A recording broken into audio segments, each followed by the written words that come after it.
प्राणनाथ निजमूलपति श्रीमेरी राष्ट्रपति तेजमूलक श्यामलुजनको फलपरकौँ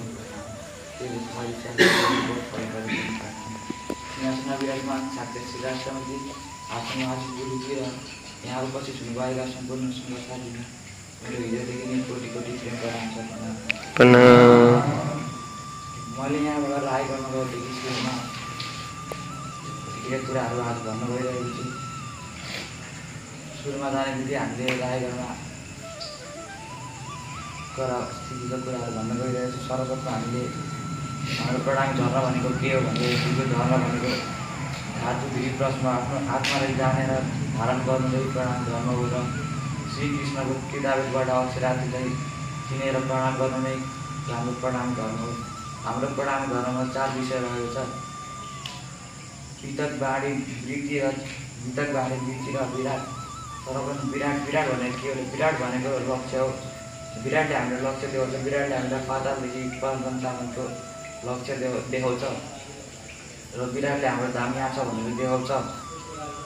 र त्यसपछि रहेको चर्चनी भनेको हाम्रो धामको वर्णन गरिएको छ। चर्चनीमा सर्वप्रथम रङ्गमहल रहेको छ।